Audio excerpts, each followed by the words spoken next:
Praise the lord. అందరు బాగున్నారా? దేవుని అతి శ్రేష్టమైన నామంలో మీ అందరికీ శుభాలు తెలియజేస్తా ఉన్నాను. ఈరోజు మనము యేసు ప్రభు సిలువలో పలికిన రెండవ మాట గురించి మనం ధ్యానం చేద్దాం. ఈ యొక్క రెండవ మాటను మనం ధ్యానం చేస్తే ఈ రెండవ మాటలో మనం చూస్తున్నది ఏంటంటే యేసు ప్రభువు ఆ యొక్క దొంగకి ఆయన ఇరుపక్కల ఇద్దరు బందిపోటు దొంగల్ని కూడా సిలువ వేసినట్టు చూస్తూ ఉన్నాం. అందులో ఒక దొంగతో యేసు ప్రభు అంటున్న మాట ఏంటంటే, నేడు నీవు నాతో కూడా పరదేశంలో ఉండువు, తప్పకుండా నువ్వు నాతో ఈరోజు పరలోకానికి వస్తూ ఉన్నావు, లేకుంటే పరదేశకు వస్తూ ఉన్నావు అని ప్రభువు చెప్తా ఉన్నాడు. ఇక్కడ మనం చూస్తే యేసు ప్రభు యొక్క చివరి స్నేహితుడు ఈ దొంగ, యేసు ప్రభు యొక్క మొట్టమొదటి స్నేహితుడు పరలోకంలో అడుగు పెట్టినప్పుడు ఈ దొంగ కదా. ఎందుకంటే ఆయన అందరూ విడిచిపెట్టారు సిలువలో ఆయన ఉన్నప్పుడు. ఆయన శిష్యులందరూ ఆయన నుండి దూరం అయిపోయారు, ఒక్క వ్యక్తి తప్ప. అయితే అందరూ దూరం అయినప్పుడు ఆ యొక్క ఒక్క దొంగ మాత్రమే ఆ ప్లేస్లో యేసు ప్రభువుతో ఏకీభవిస్తూ ఉన్నాడు, లేకుంటే యేసు ప్రభువును ప్రేమిస్తూ ఉన్నాడు, యేసు ప్రభువుని నమ్ముతూ ఉన్నాడు. సో ఆయనే చివరి స్నేహితుడు యేసు ప్రభువుకి ఈ లోకంలో ఎవరు అని అంటే ఈ దొంగనే. పరలోకంలో యేసు ప్రభు పరదేశంలో అడుగుపెట్టినప్పుడు అక్కడ ఎవరు ఈయనకు మొట్టమొదటి స్నేహితుడు అంటే ఈ దొంగనే. వావ్, ఎంత అద్భుతమైన విషయం కదా. ఆయనతో పరదేశంలో అడుగు పెట్టడం అంటే ఇది చిన్న విషయం కాదు. సో ఇంత గొప్ప భాగ్యాన్ని దేవుడు ఆ దొంగకి ఇచ్చాడు. ఆ దొంగ చేసిన పని ఏంటి, ఎందుకు ఆ దొంగకు దేవుడు ఇంత ఆధిక్యత ఇచ్చాడు అని మనం ఆలోచన చేద్దాము. ప్రియ సహోదరి సహోదరుడా, పరిశుద్ధ గ్రంథంలో ఎంతోమంది ఎన్నో విధాలుగా మారు మనసు పొందారు. అపోస్తలుడైన పౌలును మనం చూస్తే ఆయన సౌలుగా ఉన్నప్పుడు ఆయన సంఘాన్ని ఎంతో హింసించాడు, ఎంతో బాధ పెట్టాడు. యేసు ప్రభువుని నమ్ముకున్న వారిని చంపేశాడు, వారిని హానిపరిచాడు, వారిని రక్తాలు కారేటట్టు కొట్టాడు, గర్భిణీ స్త్రీలను సహితము ఆయన గుడ్డలు చీల్చేశాడని చరిత్ర చెప్తా ఉంది. సో అంత క్రూరుడైన వ్యక్తి యేసు ప్రభు ముఖ దర్శనం చేసినప్పుడు దమస్కు మార్గంలో ఎప్పుడైతే ఆయన యేసు ప్రభువుని చూశాడో, ఆ వెలుగును చూశాడో, ఆయన మారు మనసు పొందినట్టు మనం చూస్తూ ఉన్నాము. సో ఒక్కొక్కరు ఒక విధంగా మారు మనసు పొందారు. ఈ దొంగ యేసు ప్రభు సిలువలో వేలాడినప్పుడు ఆ పక్కన ఉన్న దొంగ ఏ విధంగా మారు మనసు పొందాడంటే, యేసు ప్రభు ఆయన వైపు చూశాడు, యేసు ప్రభు మాటలు ఆయన జీవితాన్ని మార్చేసినట్టు మనం చూస్తూ ఉన్నాం. ముఖ్యంగా ఆ మొట్టమొదటి మాట, తండ్రి వీరిని క్షమించు కదా. ఆ క్షమాపణ మాట ఆయన జీవితాన్ని మార్చేసినట్టు మనం చూస్తూ ఉన్నాము. సో ఈ యొక్క ధ్యానాంశంలో మనము 9 విషయాలు మీతో నేను మాట్లాడాలని ఇష్టపడతా ఉన్నాను. మొట్టమొదటి విషయం ఏంటంటే, ఇది ఒక ప్రవచన నెరవేర్పు. ఈ ఇద్దరు దొంగల మధ్యలో యేసు ప్రభు వేలాడడం అనేది ఇది ఒక ప్రవచన నెరవేర్పు, ఫుల్ఫిల్మెంట్ ఆఫ్ ప్రాఫెసీగా మనం చూస్తూ ఉన్నాము. యెషయా గ్రంథము 53:12 చదువుకున్నాం. కావున గొప్పవారితో నేను అతనికి పాలు పంచిపెట్టెదను, ఘనులతో కలిసి అతడు కొల్ల సొమ్ము విభాగించుకును. ఏలనగా మరణము నొందునట్లు అతడు తన ప్రాణమును ధారపోసెను, అతిక్రమము చేయు వారిలో ఎంచబడిన వాడాయి, అనేకుల పాపమును భరించుచు తిరుగుబాటు చేసిన వారిని గురించి విజ్ఞాపనము చేసెను. సో ఇక్కడ వాక్యము స్పష్టంగా మాట్లాడుతూ ఉంది, అతిక్రమము చేయు వారిలో ఎంచబడిన వాడాయను. నిజంగా చూస్తే ఇద్దరు దొంగలకి ఈక్వల్గా యేసు ప్రభువుని అక్కడ సిలువ వేస్తూ ఉన్నారు. యాక్చువల్గా ఈయనలో ఏ పాపము లేదు, యేసు ప్రభువులో ఏ తప్పుదము లేదు, ఆయనలో ఏ పాపము లేదు. కానీ తప్పు చేసిన వారితో ఈక్వల్గా ఆయన ఎంచబడతా ఉన్నాడు. ఇది యెషయా గ్రంథంలో ప్రవచనంగా రాయబడతా ఉంది. సో ప్రవచన నెరవేర్పుగా ఆయనను ఇద్దరి దొంగల మధ్యలో ఆయనను నిలబెట్టినట్టు, ఆ యొక్క సిలువను నిలబెట్టినట్టు మనము చూస్తూ ఉన్నాము.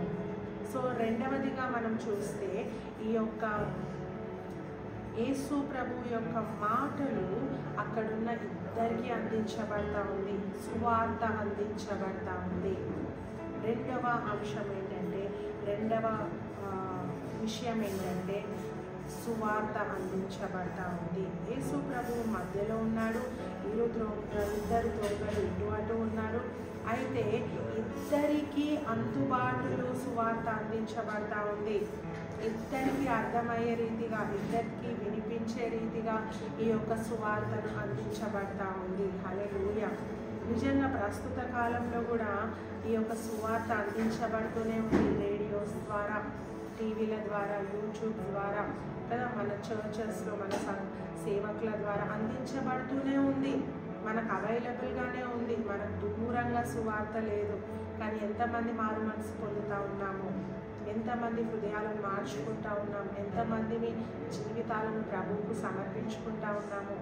ఇక్కడ ఇద్దరికీ సువార్త వినబడతా ఉంది. ఇద్దరికీ యేసు ప్రభు క్షమాపణ వినబడతా ఉంది. అయితే ఒక్క దొంగ మాత్రమే మారు మనసు పొందాడు. అయితే దేవునికి ఉన్న గొప్ప స్వభావం ఏంటంటే, ఆయన ఎల్లప్పుడూ మనల్ని ఆయన వైపు తిప్పుకోవాలని, ఎల్లప్పుడూ ఆయనతో మనం ఉండాలని దేవుడు ఆశపడుతూనే ఉన్నాడు. అందుకే ఆయన అవైలబుల్గా ఉన్నాడు. ఆయన వాయిస్ అవైలబుల్గా ఉంది ఇద్దరు దొంగలకి. సో ప్రియ సహోదరి సహోదరుడా, ఇంకా మనం చూస్తే ఆ యొక్క యేసు ప్రభుని శిలువ వేలాడదీసినప్పుడు ఆ వెనక ఆ యొక్క అక్షరాలతో ఒక స్లేట్ రాయబడతా ఉంది. ఆ రాసిన దానికి INRI అని ఉంటుంది. దానికి అర్థం ఏంటంటే, అది 3 భాషలలో రాయబడతా ఉంది. హెబ్రీ భాషలో, లాటిన్ భాషలో, గ్రీక్ భాషలో. ఆ మాటకి అర్థం ఏంటంటే, యేసు ప్రభువు ఈయన నజరేయుడైన యేసు, ఈయన యూదులకు రాజు అని అర్థము. ఈయన నజరేయుడైన యేసు అని అర్థము, ఈయన యూదులకు రాజు అని అర్థము. సో ఈ 3 భాషలలో పిలాతు రాయించాడు. హెబ్రీ భాషలో, గ్రీకు భాషలో, లాటిన్ భాషలో. ఈ 3 భాషల్లో ఏదో ఒక భాష ఈ దొంగలకు తెలుసు. సో వాళ్ళు చూస్తూ ఉన్నారు, యేసు ప్రభువు ఈయన నజరేతు నుండి వచ్చినవాడు, ఈయన యూదులకు రాజు అని వాళ్ళు చదువుతూ ఉన్నారు. ఇద్దరు దొంగలు చదివారు, కానీ ఒక్క వ్యక్తి మాత్రమే నమ్మాడు కదా. ఈరోజు మనం కూడా దేవుని వాక్యం అంతటా వింటా ఉన్నాం, చూస్తూ ఉన్నాం, చదువుతూ ఉన్నాము. మనము నమ్ముతా ఉన్నాము ఆ ప్రభుని. సో ఇక్కడ పిలాతు ఏదైతే ఆ స్లేట్ ఆ యొక్క టైటిల్ రాయించాడో దాన్ని చూసి కూడా ఈ దొంగ తెలుసుకున్నాడు ఏంటంటే, ఈయన రాజు, ఈయన నార్మల్ పర్సన్ కాదు, ఈయన మాలాగా దొంగ కాదు అని ఈ దొంగ అర్థం చేస్తున్నాడు. సో ప్రియ సహోదరి సహోదరుడా, మనము కూడా దేవుని వాక్యాన్ని అర్థం చేసుకోవాలా. దేవుని వాక్యాన్ని ఉన్నట్టుగా మనం తీసుకోవాలి. ఇంకా మనం చూస్తే యేసు అనే మాటకు రక్షకుడని అర్థము, ఆయన రక్షించడానికి వచ్చాడని అర్థము. సో మనందరికీ ఆయన మనల్ని ఆయన రక్షించి మన పాపములకు విమోచన కలిగించి ఆయన రాజ్యానికి తీసుకొని వెళ్ళడానికి వచ్చాడని ఆ దొంగ నమ్మాడు. కాబట్టి యేసు ప్రభుని సొంత రక్షకుడుగా ఆ చివరి క్షణాల్లో ఆయన అంగీకరించాడు. ఇంకా మనము ముందుకెళ్తే ఆ యొక్క నిందలు, ఆ అవమానాలను ఈ యొక్క దొంగ ట్రాన్స్ఫర్మేషన్కి దేవుడు వాడుకున్నాడు. కొన్నిసార్లు నిందల అవమానాలు కూడా కొంతమందిలో రక్షణ అనుగ్రహిస్తూ ఉంటాయి, రక్షణ భాగ్యాన్ని తెచ్చిపెడతా ఉంటాయి. పిలాతు ఎందుకు ఆ స్లేట్ పైన రాశాడంటే, మాకింగ్ చేయడానికి, వెక్కిరించడానికి రాశాడు ఆయన. వాళ్ళు నమ్మట్లేరు యేసు ప్రభువు యూదులకు నిజంగా రాజు అని. నమ్మితే ఎందుకు సిలువేస్తారు, నమ్మితే ఎందుకు చంపేస్తారు కదా. కేవలము ఎగతాళి చేయడానికి ఆ స్లేట్ రాశారు. కానీ ఆ స్లేట్ని చూసి దొంగ మారు మనసు పొందాడు. హల్లెలూయా. కొన్నిసార్లు ఈ ఎగతాళి విషయాలు, ఈ నిందలు, అవమానాలు కూడా రక్షణకు సహకరిస్తూ ఉంటాయి. ఒక వ్యక్తి మారు మనసు పొందాలంటే నిందలు కూడా కొన్నిసార్లు దేవుడు ఆశీర్వాదాలుగా మారుస్తాడు. సో ఆ ఎగతాళి మాటలు చూసి ఈ దొంగ నమ్మాడు, ఈయన యూదులకు రాజు అని. ఇంకా మనం ముందుకెళ్తే మనము వాక్య భాగాన్ని చదువుకుందాం. 2 పేతురు 3:9 చదువుకుందాం. కొందరు ఆలస్యమని ఎంచుకున్నట్లు ప్రభువు వాగ్దానం గురించి ఆలస్యం చేయువాడు కాదు, కానీ ఎవడునూ నశింపవలెనని నిశ్చయింపక అందరూ మారు మనసు పొందవలెనని కోరుచు మీ ఎడల దీర్ఘశాంతము గలవాడై ఉన్నాడు. ఎందుకు యేసు ప్రభు రాకడ ఆలస్యం అవుతా ఉంది? ఎందుకు ఆయన ఆలస్యం చేస్తూ ఉన్నాడంటే అందరూ మారు మనసు పొందాలని. ఏ ఒక్కరు విడవబడడం ఆయనకి ఇష్టం లేదు. ఏ ఒక్కరు నిత్య నరకాగ్నికి వెళ్ళడం ఆయనకి ఇష్టం లేదు. ఏ ఒక్కరి జీవితం పాడైపోవడం ఆయనకి ఇష్టం లేదు. అందుకే ఇంకా ఆలస్యం చేస్తూ ఉన్నాడు ప్రభు. ఈరోజు నీ జీవితంలో కూడా నువ్వు అనుకుంటుండొచ్చు, నేను దేవునికి సన్నిహితంగా బ్రతుకుతా ఉన్నాను, అయినా నాకు ఈ శ్రమలు ఎందుకు, ఇంకా దేవుడు ఎందుకు ఆలస్యం చేస్తూ ఉన్నాడని. అందరూ మారు మనసు పొందాలని ఆయన కోరుకుంటా ఉన్నాడు. 1 తిమోతికి రాసిన పత్రిక 2:4 చదువుకున్నాం. ఆయన మనుషులందరూ రక్షణ పొంది సత్యమును గూర్చిన అనుభవ జ్ఞానము గలవారై ఉండవలెనని నిశ్చయించుచున్నాడు. మనుషులందరూ రక్షణ పొందాలని దేవుడు కోరుకుంటా ఉన్నాడు. ఒక్కరు విడవబడడం కూడా ఆయనకి ఇష్టం లేదు. దేవుడు మనల్ని తయారు చేసుకున్న విధానం ఎటువంటిదంటే మన ఆత్మకు మరణం లేదు. శరీరం మరణిస్తుంది, శరీరం మట్టిలో మట్టిగా కలిసిపోతుంది, కానీ ఆత్మకు మరణం లేదు. మనం ఎల్లప్పుడూ ఆయనతో ఉండాలని మనల్ని సృజించుకున్నాడు. ఒక ఎటర్నల్ బీయింగ్గా మనల్ని సృజించుకున్నాడు, కానీ మనం ఏదో కనుమరుగైపోవాలని దేవుడు సృష్టించుకోలేదు. మనం ఈ లోకంలో ఉన్నవన్నీ కూడా ఒకరోజు కళ్ళ ముందు నుంచి వెళ్ళిపోతాయి. మహావికృతమైన వేంద్రంతో పంచభూతములు లయమైపోతాయని వాక్యం చెప్తా ఉంది. కానీ లయము కానిది ఏంటంటే నీ ఆత్మ, నా ఆత్మ చిరకాలం జీవిస్తూనే ఉంటుంది. ఏదర్ పరలోకంలో జీవిస్తుంది, లేకపోతే ఏదర్ నరకంలో ఉంటుంది. సో ప్రియ సహోదరి సహోదరుడు, మనమందరం రక్షణ పొందాలని యేసు ప్రభువు కోరుకుంటా ఉన్నాడు. కానీ చాలామంది ఏం చేస్తూ ఉన్నారంటే ధృవీకరిస్తూ ఉన్నారు రక్షణని. యేసు ప్రభుని ధృవీకరిస్తూ ఉంటారు, యేసు ప్రభుని వెక్కిరిస్తూ ఉంటారు, జోకులు వేస్తూ ఉంటారు, ఆయన మీద బురద చల్లుతూ ఉంటారు, ఆయనతో మాకేం అవసరం అని అంటూ ఉంటారు. సో మీరు అట్టి వారు ఎవరంటే వారి రక్షణను ధృవీకరిస్తూ ఉన్నారు. ఫ్రీగా ఉచితంగా దేవుడు ఇస్తున్న రక్షణ భాగ్యంతో ధృవీకరిస్తూ ఉన్నారు. మూడవదిగా మనం చూస్తే ఈ దొంగ పాపాన్ని ఒప్పుకున్నాడు. లూకా సువార్త 23:41 చదువుకున్నాం. మనకైతే ఇది న్యాయమే, మనం చేసిన వాటికి తగిన ఫలము పొందుచున్నాము, కానీ ఈయన ఏ తప్పిదము చేయలేదని చెప్పి ఇక్కడ దొంగ అంటా ఉన్నాడు, మనకైతే ఇది న్యాయమే, మనం చేసిన తప్పిదములకు, మనం చేసిన అతిక్రమములకు, మనం చేసిన పాపానికి ఇదైతే న్యాయమే, కరెక్ట్ శిక్షను మనం అనుభవిస్తూ ఉన్నాము. కానీ పాపం నేనేం తప్పు చేయలేదని ఒప్పుకుంటా ఉన్నాను పాపాన్ని. సో ప్రియా సహోదరి సహోదరుడు, తెలుసా ఈ లోకాన్ని విడిచిపెట్టినాక నీకు నిత్య జీవం ఉంది. ఆ నిత్య జీవానికి వెళ్ళాలంటే నువ్వు ఇక్కడే సిద్ధపడాలని నీకు తెలుసా? సిద్ధపడ్డావా ప్రియ సహోదరి సహోదరుడు? సిద్ధపడ్డావా పరలోకానికి వెళ్ళడానికి? ఏ క్షణంలో నేను ఇక్కడ చనిపోయినా నేను పరలోకానికి వెళ్తానని చెప్పగలవా? పరలోకం అనేది అది దేవుని రాజ్యం అని నీకు తెలుసా? అక్కడ పరిపాలించే వ్యక్తి దేవుడు అని నీకు తెలుసా? ఆయనకు మనం లెక్క అప్పగించాలని నీకు తెలుసా? మనం చేసిన తప్పిదములకు ఆయన ఒకరోజు లెక్క అడుగుతాడని నీకు తెలుసా? తీర్పు దినముందని నీకు తెలుసా? ఇక్కడ దొంగ నమ్మాడు, ఈయన యూదులకు రాజు, ఈయనకు ఒక రాజ్యం ఉంది, రక్షింపబడిన వారందరూ కూడా ఒక రాజ్యంలో ఉంటే వాటికి అధిపతి దేవుడు ఈయననే అని ఆ యొక్క దొంగ నమ్ముతానన్నాడు. సో ప్రియ సహోదరి సహోదరుడా, ఈ దొంగ నుండి మనం నేర్చుకోవాల్సింది ఏంటంటే మన తప్పిదములను ప్రభు సన్నిధిలో ఒప్పుకోవాలి. తెలిసి తెలియక చేసిన అపరాధములను ఆయన సన్నిధిలో ఒప్పుకోవాలా. అన్నీ నేను పరిశుద్ధుడనని మనం అనుకోకూడదు. ఒప్పుకుంటే దేవుడు క్షమిస్తాడు. అతిక్రమములు దాచిపెట్టువాడు వర్ధిల్లడు, ఒప్పుకొని విడిచిపెట్టువాడు కనికరం పొందుకుంటాడు. 4వదిగా మనం చూద్దాము, ఈ దొంగ ఎవ్వరికీ భయపడలేదు. అక్కడున్న వాళ్ళందరూ కూడా యేసు ప్రభువును అసహించుకుంటా ఉన్నారు, కొడుతూ ఉన్నారు, చీట్లు వేసుకుంటా ఉన్నారు, ఉమ్మి వేస్తూ ఉన్నారు ఆయన ముఖం మీద, ఆయన ఎగతాళి చేస్తూ ఉన్నారు. ఆయన ఈయన చేసిన దొంగతనంలో క్రైమ్ పార్ట్నర్ ఇంకొక దొంగ కూడా ఉన్నాడు, ఆయన కూడా తిడుతూ ఉన్నాడు, నువ్వు రక్షించుకో, నువ్వు దేవుడవైతే నిన్ను నువ్వు రక్షించుకో, మమ్మల్ని కూడా రక్షించని అందరూ ఎగతాళి చేస్తూ ఉన్నారు. కానీ ఈ దొంగ మాత్రము ప్రభువును సొంత రక్షకుడిగా అంగీకరిస్తూ ఉన్నాడు. భయపడలేదు ఎవరికి, రోమన్ సోల్జర్స్కి ఆయన భయపడలేదు.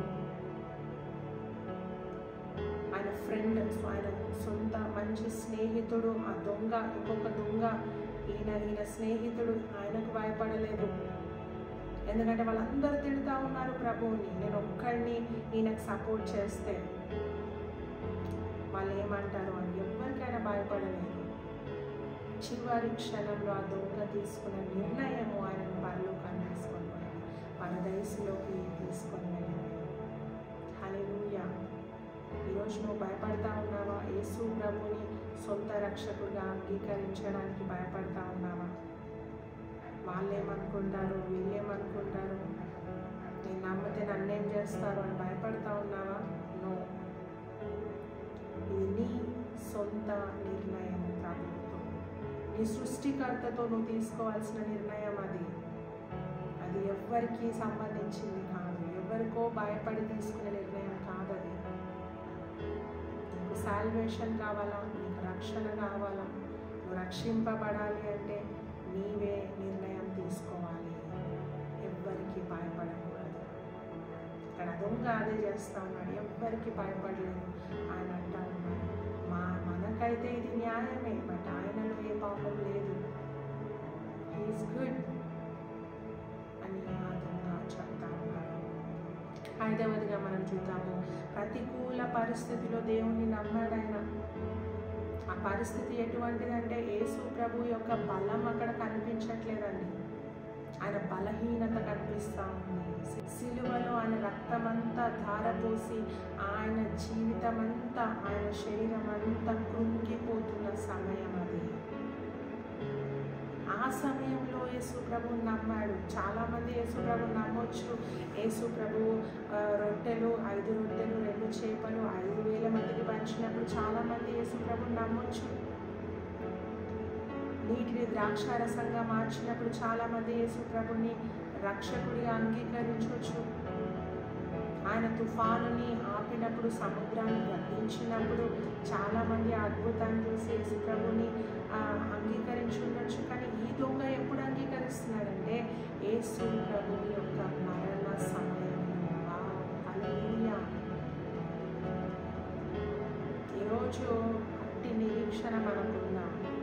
పరిస్థితులు ప్రతికూలంగా ఉన్నప్పుడు దేవునితో మనం సహకరిస్తూ ఉన్నామా? దేవుని నమ్మగలుగుతూ ఉన్నామా? ఆయన గట్టిగా పట్టుకోగలుగుతూ ఉన్నామా? లేకుంటే పరిస్థితికి తగ్గట్టు మనం కూడా మారిపోతూ ఉన్నామా? సో దొంగ నుండి మనం నేర్చుకోవాల్సింది ఏంటంటే ఆయన యేసు ప్రభు బలహీన సమయంలో కూడా యేసు ప్రభును నమ్మాడు.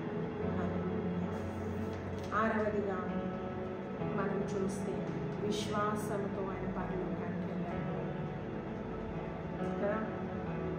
చాలామంది అంటూ ఉంటారు 10 ఆజ్ఞలు పాటిస్తేనే పరలోకానికి వెళ్తారు. కొంతమంది అంటారు బైబిల్ ఫినిష్ చేస్తేనే పరలోకానికి వెళ్తారు, బైబిల్ మొత్తం చదివితేనే పరలోకానికి వెళ్తారు. కొందరు అంటారు బాప్తిజం తీసుకుంటేనే, ఈ యొక్క రిలీజియస్ రిచువల్స్ పాటిస్తేనే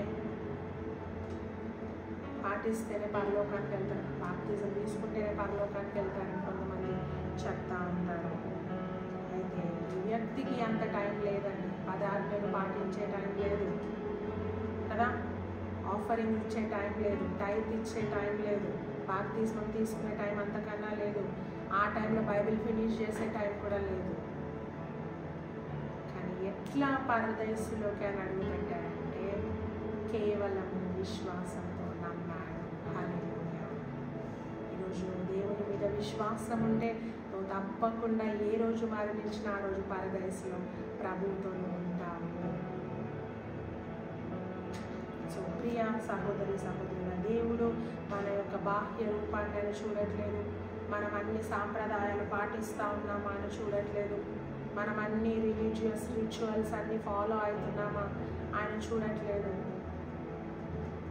టైత్లు ఇస్తూ ఉన్నామా, ఆఫరింగ్లు ఇస్తూ ఉన్నామా, బైబిల్ ఫినిష్ చేసామా, ఆజ్ఞలు పాటిస్తూ ఉన్నామా, ఇవన్నీ ప్రభువు చూడట్లేదు. ఆయన చూస్తుంది ఏంటంటే విశ్వాసము, నమ్మకము, నా మీద విశ్వాసం ఉందా లేదా.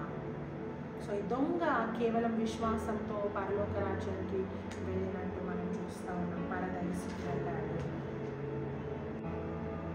ఎఫెసీలకు రాసిన పత్రిక 2:8 చదువుకున్నాం. మీరు విశ్వాసము ద్వారా కృపచేతనే రక్షింపబడి ఉన్నారు. ఇది మీ వలన కలిగినది కాదు, దేవుని వరమే. 2:9 అది క్రియల వలన కలిగినది కాదు కనుక ఎవడును అతిశయపడు వీలు లేదు. హల్లెలూయా. పౌలు యొక్క మాట అంటా ఉన్నాడు, విశ్వాసము ద్వారానే కృపచేతనే మీరు రక్షింపబడ్డారు. ఈరోజు రక్షణ దేని వలన మనకు వస్తుంది అని అంటే కేవలం విశ్వాసంతోనే. మన మంచి క్రియల వల్ల కాదు, మన నీతి క్రియల వల్ల కాదని ఇక్కడ పౌలు అంటా ఉన్నాడు. సో ఇది క్రియల వలన కలిగినది కాదు కనుక ఎవ్వడు అతిశయపడలేదు. మన క్రియల వల్ల దేవుడు మనకు రక్షణ భాగ్యం ఇవ్వలేదు, కేవలం మనం విశ్వసించాం కాబట్టి. సో దీని విషయం ఎవ్వరు అతిశయపడొద్దని పౌలు చెప్తా ఉన్నాడు. అతిశయిస్తున్నామా ఈరోజు? నేను రక్షింపబడ్డాను, వాళ్ళు ఇంకా రక్షింపబడలేదు, వాళ్ళు ఇంకా మారు మనసు పొందలేదు, వాళ్ళు నాకంటే తక్కువ, వాళ్ళు ఇది వీళ్ళది అని అందరినీ జడ్జి చేస్తూ ఉన్నామా? నో. వాక్యం చెప్తా ఉంది అతిశయపడకు. నీకంటే తక్కువ వారు ఎవరైనా నీకు కనిపించినప్పుడు, ఇంకా మారు మనసు పొందని వారు నీకు కనిపించినప్పుడు నీ పని ఏంటంటే వారి కోసం ప్రార్థించు. అంతేగాని వెక్కిరించకూడదు, వారిని తక్కువగా చూడకూడదు. సో 6వదిగా మనం నేర్చుకుంటుంది ఏంటంటే విశ్వాసంతో ఆ దొంగ పరలోకానికి వెళ్ళాడు. 7వదిగా మనం చూస్తే రక్షణ మన వ్యక్తిగత జీవితానికి సంబంధించింది. ఇది కుటుంబానికి సంబంధించింది కాదు, తల్లిదండ్రులకు సంబంధించింది కాదు, స్నేహితులకు సంబంధించింది కాదు. ఇది వ్యక్తిగతంగా నీ పర్సనల్గా నీకు సంబంధించింది. నువ్వు వెళ్ళాలి, నువ్వు దేవునితో ఎల్లకాలం ఉండాలంటే నువ్వు రక్షింపబడు. మా మమ్మీ డాడీ క్రిస్టియన్స్, మా తాతయ్య చిన్నప్పటి నుంచి క్రిస్టియన్స్, వాళ్ళు నో. ఎవరి రక్షణ నీ రక్షణకు ఈక్వల్ కాదు. మీ కుటుంబము ఎన్నో సంవత్సరాల నుంచి క్రైస్తవ్యంలో ఉండొచ్చు, అందరూ మారు మనసు పొందొచ్చు. అంత మాత్రాన అందరూ మారు మనసు పొందారు, నేను పొందాల్సిన అవసరం లేదని అనుకోవద్దు. ఇది నీ వ్యక్తిగత జీవితానికి సంబంధించింది. ఇక్కడ ఈ దొంగ వ్యక్తిగతంగా ఒప్పుకుంటా ఉన్నాడు, నన్ను జ్ఞాపకం చేసుకోవాలి అని రాజ్యంలో. ఆయన మా పేరెంట్స్ అందరు నమ్ముకున్నారులే అని చెప్పట్లేదు, మా స్నేహితులు నమ్మారులే నేను నమ్మనవసరం లే అని చెప్పట్లేదు. ఆయన వ్యక్తిగతంగా ఆయన ఆత్మ రక్షింపబడాలి, ఆయన ఆత్మ నశించిపోకూడదని ఆ దొంగ ప్రాధేయపడతా ఉన్నాడు. ప్రియ సహోదరి సహోదరుడా, ఈరోజు ఈ వాక్యం వింటున్న మనము రక్షింపబడ్డామా? నీకు ప్రభు అయిన యేసుక్రీస్తునందు విశ్వాసం ఉందా? ఆయన నమ్ముతున్నావా? ఆయన నీ పాపాలు క్షమించగలడని నమ్ముతున్నావా? ఆయన నీ అతిక్రమములను తుడిచివేయగలడని నువ్వు నమ్ముతున్నావా? ఆయన రాజ్యంలో నేను ఆహ్వానిస్తా ఉన్నానని నమ్ముతున్నావా? నమ్ము ప్రియ సహోదరి సహోదరుడా, నువ్వు రక్షణ భాగ్యాన్ని పొందుకుంటావు. సో ఎవరో పొందుకున్నాడు, నేను పొందనవసరం లేదని అనుకోవద్దు. ఇది మన వ్యక్తిగత జీవితానికి సంబంధించింది. అయితే దొంగ అంటా ఉన్నాడు, ఈ రాజ్యంలో నన్ను జ్ఞాపకం చేసుకో అంటే అది ఎప్పుడో సంగతి అని చెప్తా ఉన్నాడు, ఇప్పుడు అని చెప్పట్లేదు దొంగ కదా. కానీ యేసు ప్రభు అంటున్న మాట ఏంటంటే, నేడు నీవు నాతో కూడా పరదేశంలో ఉండు, today today you'll get the salvation అని చెప్తా ఉన్నాడు. అంటే ప్రభు ఆలస్యం చేయట్లేడు రక్షణ పట్ల కదా. ఎప్పుడైతే దొంగ నువ్వు నన్ను జ్ఞాపకం చేసుకో అంటే సరే నేను తర్వాత చెప్తాలే అనలేదు ప్రభు. ఆలోచించి చెప్తాను ప్రభు మాట్లాడలేదు. ప్రభు అంటే ఉన్నాడు, నేడు today you will be with me in paradise. నువ్వు నాతో పారడైస్లో ఉంటానన్నాడు ప్రభు. సో రక్షణ పోస్ట్పోన్ చేయడానికి వీలు లేదు. రేపో ఎల్లుండో కాదు, నేడే రక్షణ దినము, ఇదే రక్షణ దినము. ఈ క్షణమే నువ్వు విన్నగానే ప్రభువు అంగీకరించగలిగింది. ఎందుకంటే ఆలస్యం చేస్తే మన జీవితం ఏమైపోతుందో మనకు తెలియదు. ఎప్పుడు మనకు మరణం సంభవిస్తుందో మనకు తెలియదు. రక్షింపబడకుండానే యేసు ప్రభుని విశ్వసించకుండానే మనం ఈ లోకాన్ని విడిచిపెడితే మన గమ్యస్థానం చాలా దూరమైనది. ప్రియ సహోదరుడా, రక్షణ నీ పర్సనల్గా నీకు వ్యక్తిగతంగా సంబంధించింది కాబట్టి నువ్వు రక్షణ భాగ్యాన్ని పొందుకోవాలంటే నువ్వు ప్రభుతో వ్యక్తిగతంగా ఒప్పందం చేసుకోవాలి, ఆయన అంగీకరించాలి. 8వది మనం చూద్దాము. ఈ యొక్క దొంగ మొట్టమొదటి అవకాశాన్ని వాడుకున్నట్టు మనం చూస్తూ ఉన్నాము. మొట్టమొదటి అవకాశాలు, చాలాసార్లు మనకి ఎన్నో అవకాశాలు వస్తుంటే అందులో ఎప్పుడో ఒకసారి స్పందిస్తూ ఉంటాం. కొన్నిసార్లు చివరి అవకాశాన్ని వాడుకునే వాళ్ళు ఉంటారు చాలామంది. కానీ ఈ దొంగ మొట్టమొదటి అవకాశాన్ని వాడుకున్నాడు. ఆయన ఎప్పుడైనా ప్రభువు గురించి విన్నాడో లేదో మనకు తెలియదు. ఆయన ఎప్పుడైనా యేసు ప్రభువు చేసిన అద్భుతాలు చూశాడో లేదో మనకు తెలియదు, ఎందుకంటే అది రాయబడలేదు. కానీ మనకు తెలుస్తుంది ఏంటంటే అప్పుడే ఆయన విన్నాడు, యేసు ప్రభు యొక్క క్షమాపణ మాట విన్నాడు. ఆయన అందరినీ క్షమించమని కోరుతూ ప్రార్థిస్తూ ఉన్నాడు. ఇంతగా రక్తం కారుతూ ఉంటే, ఇంతగా ఆ 2 చేతుల్లో శీలలు కొట్టి కాళ్ళలో మేకులు కొట్టి హింసిస్తూ ఉంటే క్షమిస్తూ ఉన్నాడంటే ఆ క్షణంలోనే దొంగ తెలుసుకున్నాడు, ఈయన నిజమైన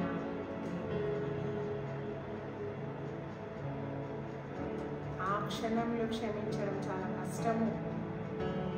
మనల్ని చంపుతున్న వారిని క్షమించడం అంటే అది చాలా కష్టమైన పని. కానీ ప్రభు చెప్తా ఉన్నాడంటే ఈ దొంగ అర్థం చేసుకున్నాడు, there is something special about this man. ఈయన చాలా ప్రత్యేకమైన వ్యక్తి. సో ప్రియ సహోదరుడా, ఈయన మొట్టమొదటి అవకాశాన్ని వాడుకున్నాడు. ఈరోజు నీ చుట్టుముట్టు ఎన్నో అవకాశాలు ఉండొచ్చు, ఎన్నో అవకాశాలు దేవుడికి ఇస్తుండొచ్చు. నీ స్నేహితుల ద్వారానో, నీ తల్లిదండ్రుల ద్వారానో, నీ సేవకుని ద్వారానో దేవుడు నీకు అవకాశం ఇస్తూ ఉన్నాడు మారు మనసు పొందడానికి.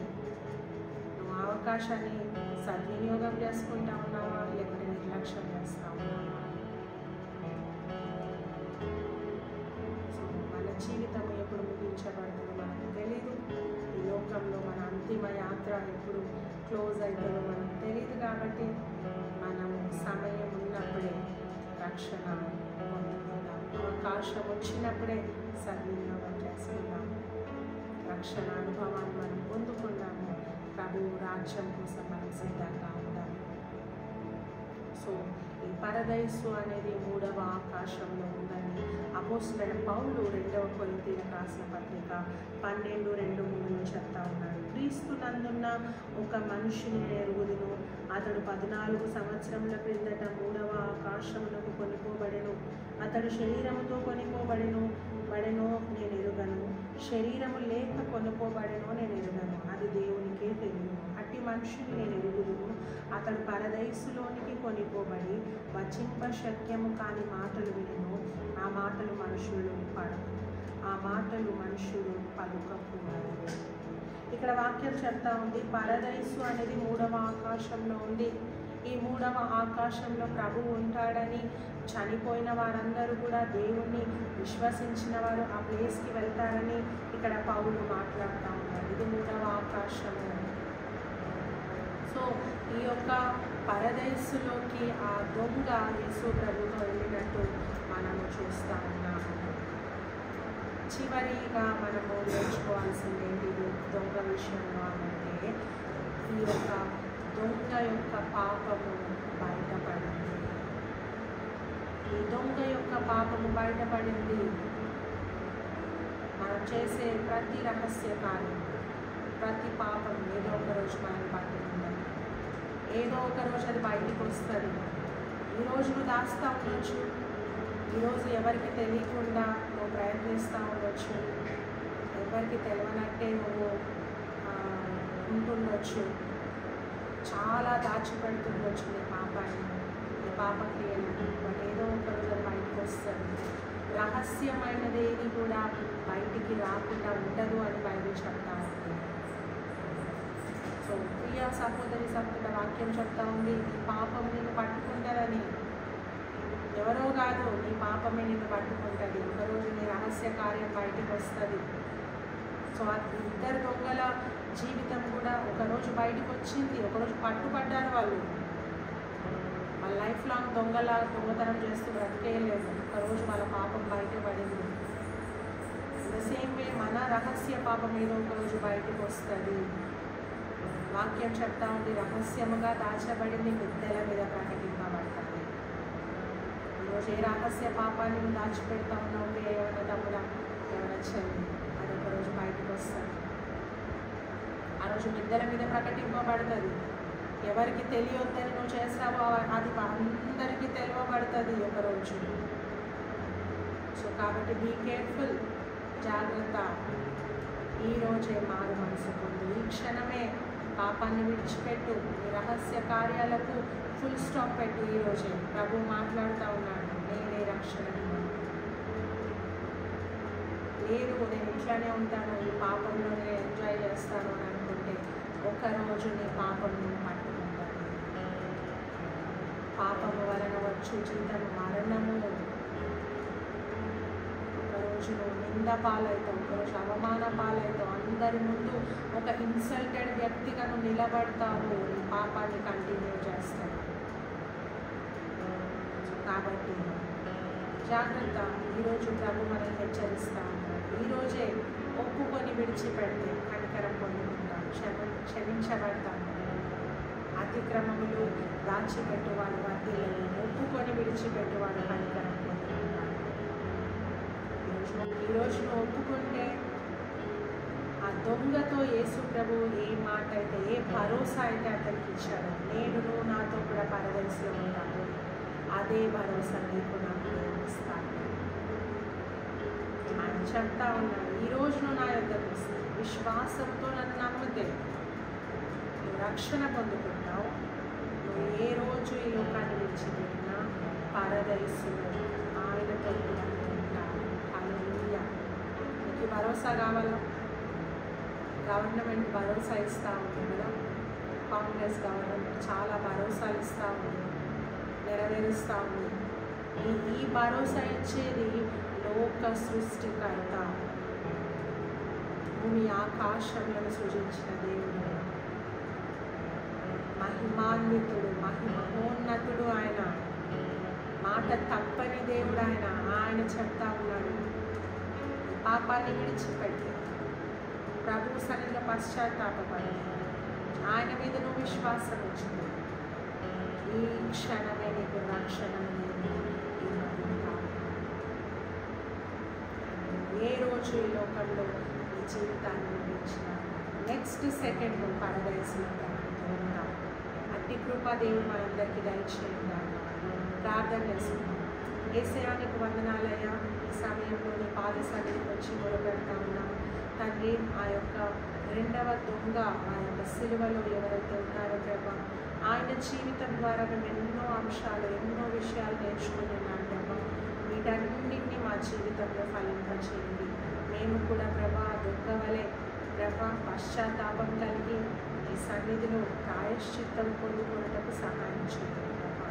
యేసయ్యా నీకు వందనాలు. మాలో ఉన్న గర్వాన్ని తొలగించండి, మాలో ఉన్న అతిక్రమలను తొలగించండి, మాలో నీకు ఆయాసకరమైనవన్నింటినీ తొలగించి ప్రభా ఈ రాజ్యానికి వారసులుగా మమ్మల్ని చేర్చుకోండి ప్రభా.